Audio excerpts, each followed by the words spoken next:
All right, ladies and gents, welcome to another student interview. I'm here with George. George is a pretty interesting one because a lot of the students that have come through, they already had tried an agency before or failed in a couple of niches. But George, correct me if I'm wrong, but when you started with me, you hadn't done anything in the agency space, right? You were new, right? Yeah, it's first service-based business I've ever tried. Obviously, as you know, I'd kind of dabbled in drop shipping and e-com before, hence the choice of my niche. But yeah, first thing. Got it. I want to touch on that first because I think the online world has definitely gotten a lot busier. There's FBA, drop shipping, agency, this and that. There's so many different vehicles. And so I want to kind of walk through like, what was your decision-making process when you were deciding I'm going to start an agency versus doing some of these other things? Obviously, you already tried drop shipping, but like what made you choose an agency specifically? Because I know there's a lot of noise online about this is the best thing to do or this is the best thing. Yeah, dude. Yeah, I can relate to that. Logging onto YouTube every day, seeing a new guru talking about something else, the new way to make 10K a month or whatever it is. But the truth of it is I was working, you'll remember in a retail store, a very popular retail store in the UK, doing a 9 to 5, absolutely hating it full time over the summer. And, I, having had that experience on online business, I knew that, that was my dream to kind of make money online and be able to have that freedom. So while working at that job, I started searching for, the next thing for me, right? But I'd kind of come to the realization that starting a business around a product is so much less sustainable when you have kind of less money to put up front than a service-based business, because you're taking such a big risk, right? You're putting all your faith in a certain product. And if it's not a hit, then you basically go bust and you have to start again. That was kind of my cycle with drop shipping. So I sort of knew that I wanted something that I could basically have a crack at until it worked. And then I kind of came across SMMA, right? And so I sort of dove into that world specifically on YouTube, and I found your video talking about blue oceans, red oceans, the salesman who is trying to sell bricks to bankers, all those all those sort of proverbs, and I thought that was a really, really nice way of putting it. And yeah, I just looked in your I think it was the description of the video, and I found a link to book a call for SAP.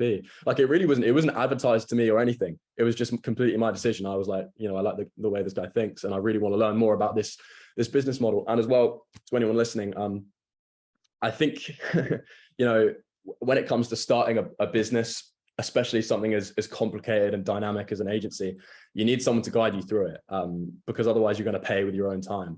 And I kind of had an understanding of that. So I was like, yeah, I want someone to teach me this. And so, yeah, I landed in SAP, landed in your Calendly. That's amazing. And yeah, no, that's probably a little bit of a failure on my part, because I don't push SAP as much as I should. It's not like in every video I'm like, book a call. But it's curious that you also kind of resonated with that. Okay. So walk me through kind of what your initial goals were when starting, because I know for you, a big thing was you want to be able to travel, make more money, quit that job that you hated. But also I know that you are studying and that you kind of have the ambition to not be studying anymore. So walk me through kind of how making money has now kind of changed your perception of things. Because I know you've landed a bunch of clients, which we'll get to just now. But has it kind of like become a reality now that this is now like real? You can actually make money. This is like an actual thing. That's a really good question, man. Well, I'll start at the beginning of that. In terms of, what sort of drove me to kind of get into this. And, I think a lot of people say, financial freedom, but really for me, it was just the ability to kind of, get away from that job and actually do something that I enjoy, because I love working for myself. And I think, if you're a certain type of person who is, quite conscientious, quite passionate about sort of the stuff they do, then working for yourself is the best thing ever. Because I can literally just sit down 6 days a week and just bang it out, and I absolutely love it. But in answer to your question in terms of the whole studying thing, I am studying at the moment, and as much as I do kind of have an interest in it, it's obviously not what I want to do with the rest of my life. And I knew that actually coming into the call that I had with you. I remember we discussed that on our very first call. So yeah, I think reality is definitely setting in. I mean, once you start to sign your first few clients, you kind of realize like, oh, there is actually another way that people don't tell you.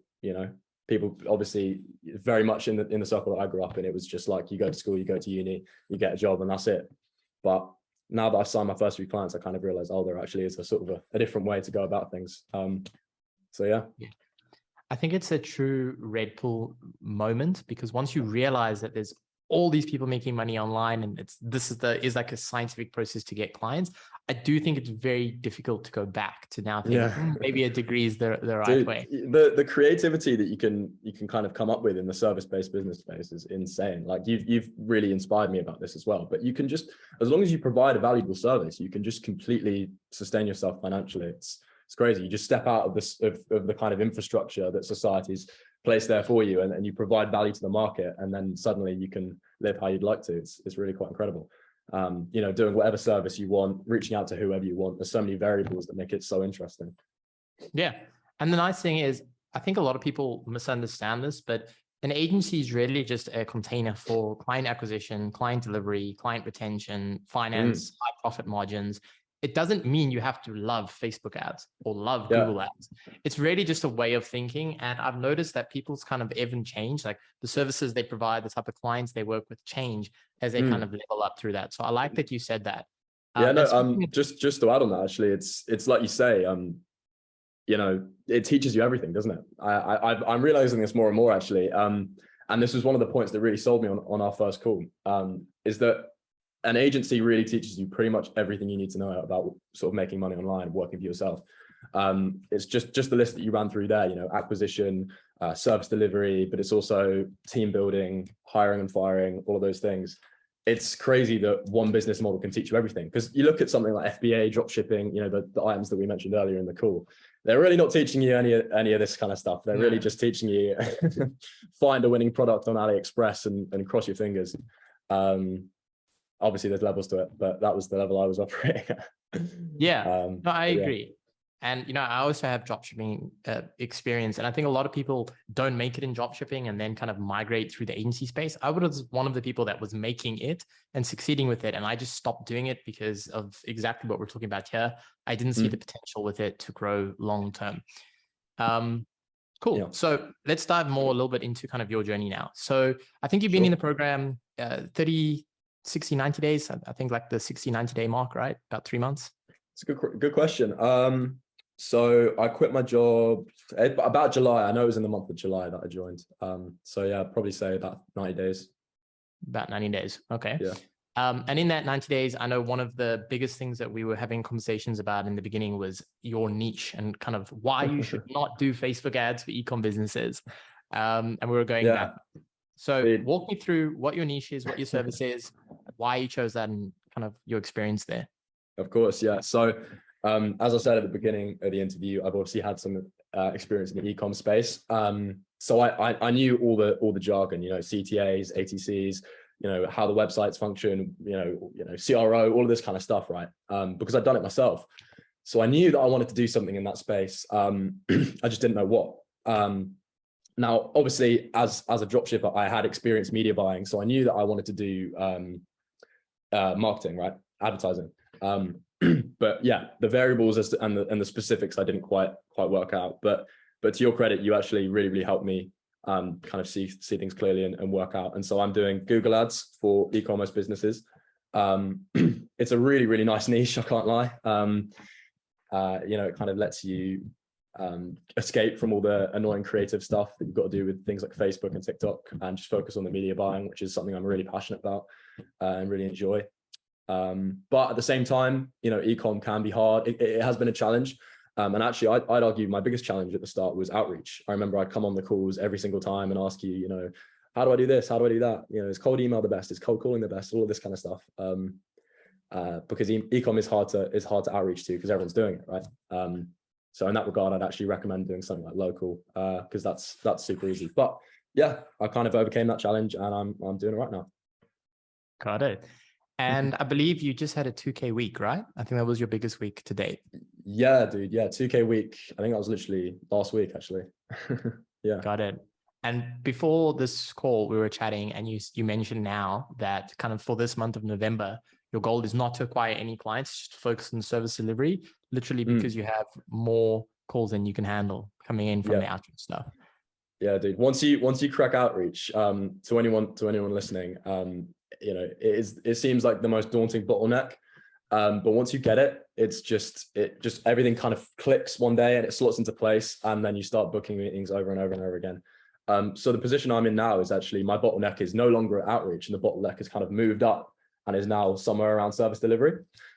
This is something you'll find with the agency model, or at least that I have. You know, your bottlenecks move through the stages systematically. So they'll start with your service, and then they'll go to outreach, and then they'll go to service delivery. And then I expect down the line, when I've got a team, it will be operations. And anyway, what was I saying? Yeah, so this month I kind of really want to focus on service delivery, because I think the thing that's going to set me apart from the other agencies out there is results. And like I said, I know for a fact that so many other people in my space, in my niche, are just outsourcing to media buyers in the Philippines. So I think I can have an edge there and just get better results than them, and sort of steal their clients. And yeah, so I really want to just kind of perfect the service delivery, make it run really systematically and smoothly, instead of acquiring more clients than I can really realistically handle at this point. No, I love that. And I think that's a big mistake that a lot of people make, which is as soon as they start getting clients, it's like, wow, this is amazing. And, you know, they just watch the numbers go up and up and up. And then the whole thing collapses because they have no foresight of the results. And I agree with what you said. I've often said that as well, as agencies go through periods of extraction, expansion, contraction, expansion, contraction, where you're kind of shifting from let's get as much clients as possible. That's why it's important to know your max capacity. And I know that at some point you will have to bring on a team member. I believe that's probably going to be the next challenge that we face, which is an entirely big bottleneck that goes through. I actually would argue a lot of people, and I'm curious to see if you agree with me with this, 99% of the people who watch these type of videos on YouTube and things, they think the reason why they cannot grow their agency is outreach. They can't book meetings. I actually think once you've figured out that puzzle, that's actually the easiest problem to solve. Very easy to book calls once you know what you're doing. Dude. Now, service delivery depends, I suppose, on the niche and service, but I actually think the hardest thing in this entire business is building a team and keeping a high value team. I'm curious if you agree with that. I've still got that to come, eh? Yeah. You know, I thought I was in the clear. No. Yeah, so I could definitely speak on the outreach, because I think I'm in the position now to kind of give my own opinions on it. Yeah, like I said, it seems like the most daunting task, because you have all of these different options available to you. And you know, as we've talked about on the calls, you kind of get shiny object syndrome, right? Where you run from outreach method to outreach method, very similar to what I did actually at the start, because you think, oh no, this is the best to acquire clients. This is the best to acquire clients, in a similar fashion to how you were jumping from dropshipping, FBA, you know, at the start, right? It's a very, very common thing to get in the online space, because there's so many shiny new objects. But you know, once you stick with a method, and you kind of crack it, then it does become super, super easy, especially if you get good at inbound. Now, to anyone listening who doesn't know what that is, you know, inbound is essentially where the clients come to you because of you know, either social media or whatever it is, your presence on there, whereas outbound is you going to them.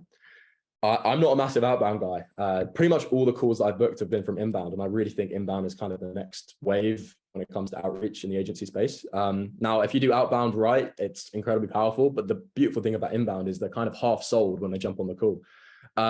So yeah, when I started growing on Twitter and other platforms, that the whole outreach thing really, really simplified for me. And like I said, now my challenges are kind of getting the best service for my clients. Got it. I love that. And I think that's one thing that also separates SAP than the others, is because it's kind of not a one-trick pony. It's more like, here are the mental models to think through. So the inbound stuff that you're describing, what we call it is social flywheel. And you'll note that it's not Instagram flywheel or Twitter flywheel, because I often tell people the niche or the platform you operate on depends on who you're trying to sell. For example, I think you dabbled in LinkedIn for a bit, if I'm not mistaken. Oh, no, Facebook. Facebook. Oh, right? dear. How did that go? Dude, well, first of all, I want to agree with you, actually, that I think a lot of programs out there, they will just teach something like cold email exclusively, and they'll give all of their copy to all of their students. And so the students then use that copy, and it gets saturated so quickly, so it no longer works. So that's one thing that I've really enjoyed about your program, actually, is that you presented all these different options to us and kind of let us choose, which was hard at first, but then is infinitely rewarding after, because we've actually landed up in places where our niche hangs out. So yeah, as you say, I started out on Facebook, because, you know, Facebook is kind of the big, the big platform. You always think about it when it comes to business and stuff, at least kind of growing a presence if you're a business. So I jumped on there, and it was a red ocean, like a really, really red ocean. Every agency in the e-com space had already been and farmed all the clients that were possible there. Seriously red ocean. And I gained like no traction. I spent a month posting and I only got like 100 followers. And then I migrated over to Twitter and LinkedIn, actually. Both are doing really, really well, because they were much, much bluer oceans. And just been seeing amazing results, basically. But at the same time, I've been using the exact same flywheel method that you taught for Facebook, but over on Twitter with a couple of my own adjustments, because obviously Twitter is a very different platform, but it's still the basic same circle. So like you say, it can pretty much work anywhere. Yeah, no, and if there's anyone watching this who's like struggling with outreach, that's what I would say is everyone's looking for the one outreach method or the one script or whatever. I'd encourage you to rather step back and say, well, what is the system behind that outreach method? And then how can we apply it for a space that makes sense? As you said, the flywheel system exactly the same on, Instagram, Facebook as it is on Twitter. Minor differences because obviously it's different platforms, right? So different settings and things, but the fundamentals are the same. And then you take that and you figure out where your niche operates. For example, e-com, 100%. Facebook is completely saturated. Now, if you're trying to sell to, let's say, real estate people, right, who probably spend a lot of time on Facebook because they're selling houses, kind of contract clients, you'll probably find it's less of a blue ocean, even though it's the exact same system, right? So one person will struggle with it, the other one will succeed jump by jump. Cool. So that was obviously one thing. Are there any other like really, really big takeaway lessons you've learned going through the program that you think other people would like learn from? Yeah, I have one in mind actually. And it's basically conception of value. Because, before I actually dove into service-based businesses in general, I had no idea that people could charge thousands of dollars for stuff. I had no idea. I didn't think that would run, right? So for courses, for example, or for marketing agencies, for services like, like the kind that we run in the program, I had no idea, right? But that was because I didn't properly understand how valuable these services were, and these courses and so on. And I think it kind of just is, it was like like you say, like a red pill moment for me where I kind of discovered like, oh, you can actually you can charge people a load of money for stuff. Like I had no idea, right? I didn't know this was a thing. And it's just, it's super interesting. Like I've just actually got off a call. Well, it was last night, but with my friend running a lead gen agency, and he charges a 5K retainer per client, which is just crazy to me. So yeah, the ceiling is kind of limitless when it comes to service-based businesses, which is something I really like, and it's a lesson that I've learned, and it's quite inspiring. So yeah, for anyone out there, you could be charging 6K a client in the next year. It's crazy, right? Yeah, and you'll see the thing that you'll also notice is things compound over time. As you get more confidence, as you kind of in this game a lot longer, the rates that you can charge per client goes up massively. And that's kind of the beauty of this. I've never seen any other space where skill level compounds over time so quickly. It's kind of like that thing where like 99% of people get stuck here and they fall off and they don't succeed. The other people kind of prevent going through it. And then the higher you go, you get these mass retainers. I remember very vividly when you joined, one of your big things is, I think you wanted like to make 3K per month or something, like that was your goal. Oh yeah, it was 2K a month. Actually. 2K, yes. Now we were just chatting before this, your next ceiling that you want to hit is 10K per month, right? Now for you, that's like 5X your original goal. And is that just because now you know that's possible from seeing other people do it and just being in the space?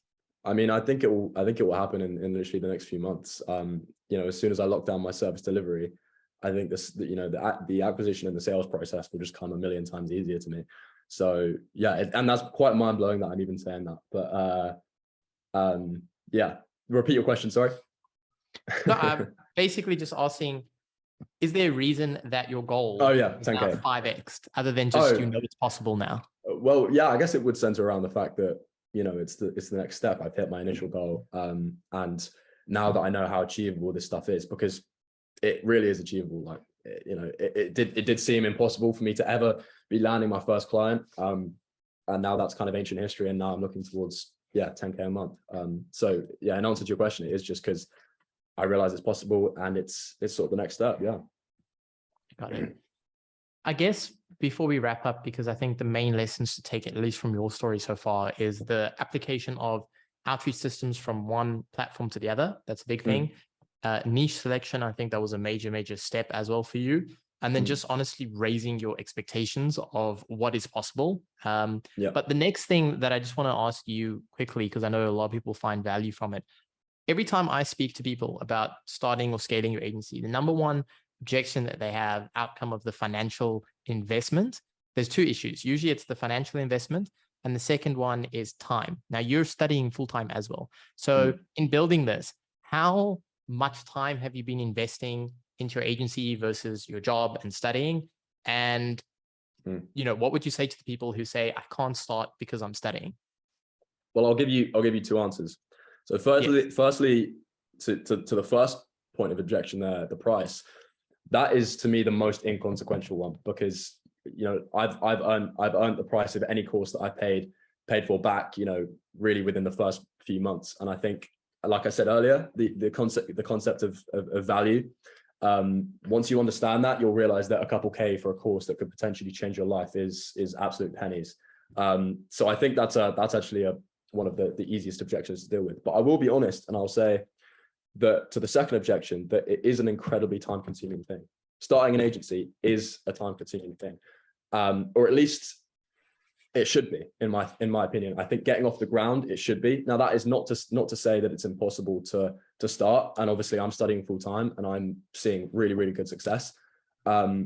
But don't come into this thinking it's easy. You can spend an hour a day on it and you'll scale to 10K within a month. It's not like that. You need to put the hours in. You need to learn your service, in my opinion.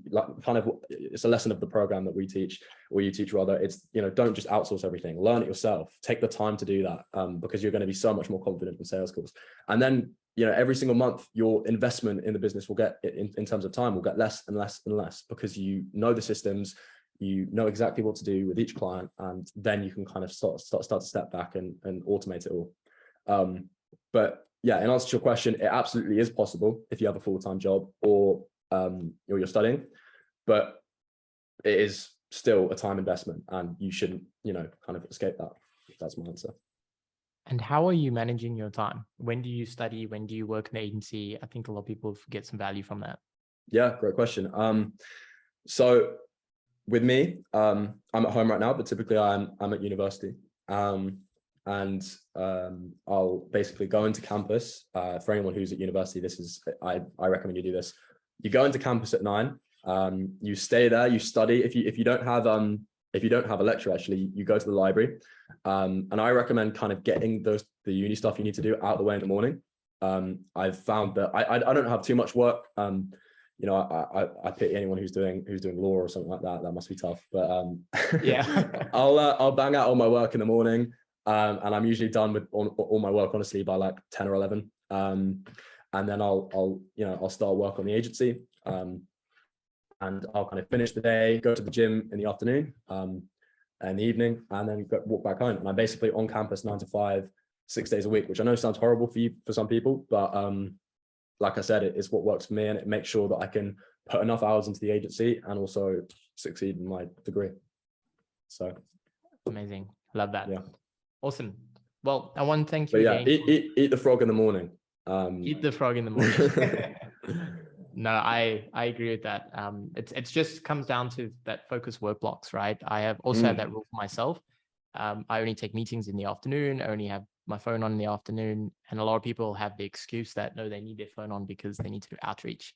But that's not the case. There's some ways around that. Huge point there. Literally, even when I'm at home, I just completely lock my phone away when it comes to working. Like, I know, your parents will tell you to do that, your teachers will tell you to do that. It's like such a cliche thing, but it's insane. Even when you've cleared your phone out and it's just business software on there, business apps, it's still so distracting. You can still be checking your emails, all the time when you don't have to be.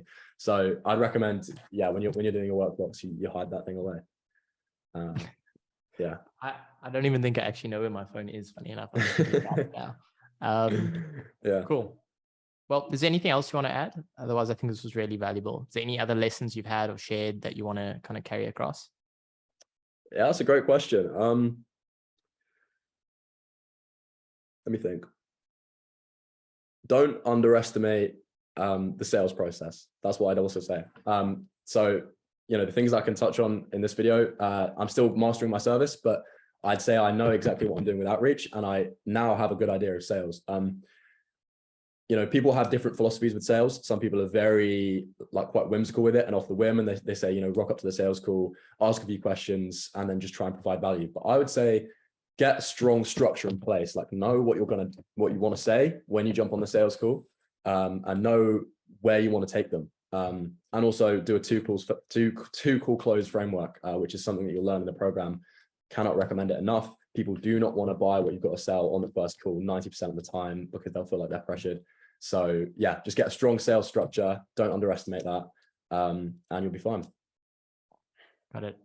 And how are you finding the sales structure from what you had before to what you had now? Because I know one of the biggest things that we implemented with you was that spreadsheet where you actually break things down for clients on the call. Yeah, it's all about conveying value to them over the call. So initially what I was doing, I'll speak on this quickly before we wrap up, was this is another testament to another thing actually that you kind of talk about. Don't listen to what everyone's got to say. There's going to be a ton of people who have a ton of advice when it comes to acquisition, sales, service delivery, all of these things.